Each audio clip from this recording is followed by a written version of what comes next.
I love the opening to Illegal Alien. I really like it as a track, but I'd written down kind of industrial baroque ? I couldn't quite capture what it was, the style, but yeah, the introduction's really good musically, and there's some fantastic lyrics on it. But I just wondered if you could talk a little bit about the style of the music on the track first of all, if that's not too difficult for you. Yeah, and then we perhaps get into some of the lyrics.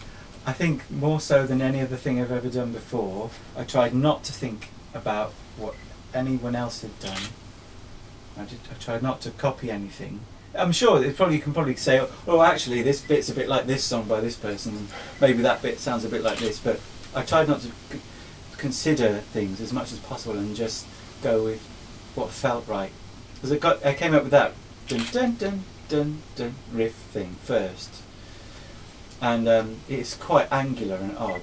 And I thought, well, I'm just going to keep with that feel, you know, and everything just seemed to naturally just fall into place, really. And I'm aware it's quite odd and difficult to follow in a way, maybe, but I like that. It's quite distracting, and because of that distraction, I just felt like I could, I don't know, it just felt quite natural. Perhaps this bodes well for the future, you know.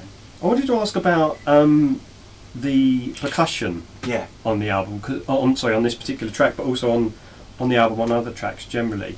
There's some sort of metallic style percussion, and for me it made me think of sort of some Great Reward era Depeche Mode, and it's interesting that you just talk about there not having any kind of influence on it, and I know obviously listeners always project themselves into songs, but I really loved that kind of style, and very few bands, I mean Depeche Mode only did it for a couple of albums, but I really love it as a kind of sound palette for percussion in particular. Yeah. I'm surprised not more people have used that, but you seem to use it on a few tracks on this album, would you say? Yeah, that was quite conscious, because I thought, well, no one does that anymore, and I really like all these sorts of sounds. Yeah. Plus, I recorded all those metallic and strange bonks and clangs myself at Spitalfields Market. Mostly at Spitalfields Market, but sometimes I was just out in the street and I'd try hitting stuff, and you know I'd carry a monkey wrench around with me in my bag, and you know just surreptitiously hit something that I thought looked like it might make a good sound, and if it did, I'd record it. So basically my part-time job at Spitalfields Market meant I could carry my digital recorder around with me when I was doing a shift, doing manual labour, you know, and recording all the crash bangs and wallops that I was making and other people were making, and I took them home, chopped them all up and turned them into drums or percussion, and yeah, it's brilliant fun. Is that why you've got a wrench in your pocket? Do you just generally walk around with a wrench, or is it because it's part of the job? No, I'm just pleased to see you. No, not at all. No, I deliberately carried that wrench around. It's quite a big one, in my bag when I was looking for sounds. So you know, so I've got something hefty to whack stuff with, you know. So yeah, I particularly love that era of Depeche Mode, 83, 84, 5, when they used to use a lot more of that kind of percussion, and that's partly Gareth Jones's fault, the engineer and producer, and I asked him about this actually when I was talking to him last year, I think it was, after an Erasure concert at the Forum, and I was having a chat with him. He's a lovely bloke, and we were just talking about samples and drums and things, and that subject came up. And yeah, it's kind of his fault really that a lot of Depeche tracks at that point had those sorts of sounds in. He was sort of, because he'd been working with Neubauten. I think he talks about this on a documentary somewhere actually, and he'd been working with Neubauten, who were famous for metal bashing.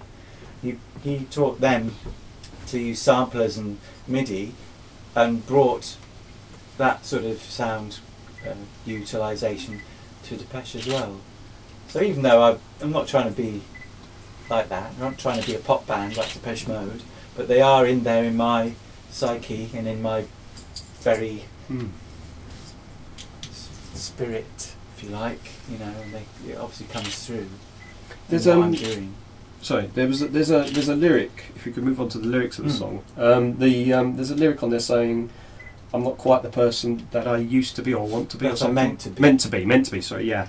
And there's a terrific line in there about reverse Pygmalion. And I wondered. I mean, I didn't know if this was about the song was about yourself or whether it was about a character. It's about me. The whole album's pretty Okay, so I was wondering if, in a way that you are, you know, I'm going to use the word posh person because that's not just the word that comes into my head. But a posh person has passed themselves off as among the lower classes. That sounds very class-ridden, but no, about being perceived as on the fringes of society as well, which is a kind of recurring theme. Yeah. I live on. My friend Medwin said to me, I exist on the periphery of the fringe of society. So, like, not just the fringe, but the fringe of the fringe. That's a fair comment, I thought to myself. No, it's not about me looking at my sense of class. I try not to think about that. I'm obviously aware of it exists. I'm working class if I'm anything.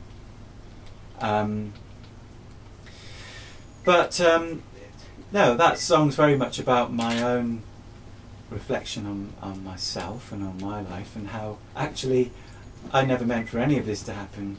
It all just happened on its own, and that's just how it is. But yeah, it's also I'm laughing at myself because I think it's important to laugh at yourself, especially when you're as ridiculous as me. And well, it was the lyric that caught my ear, particularly was the reverse Pygmalion, which is obviously about a Cockney girl who gets taken into sort of upper class society and has to pass herself off. And so I kind of perhaps foolishly misread that as being literal, and you kind of, but maybe there is something in that, maybe consciously or unconsciously about. Well, it's more about how I might have started out with all this potential, you know, and in life, but I think I've very slowly whittled it down and despoiled myself and made myself the fucking mess that I am now. There's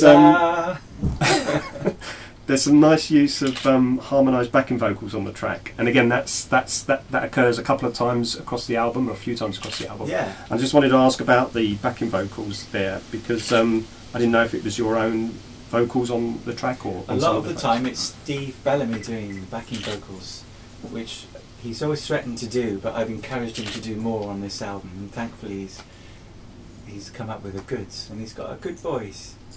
He's actually a good singer, and also he comes up with some quite odd ideas sometimes. I let him come up with his own. I don't tell him what to sing for the backing vocals, but he just contributes what he feels.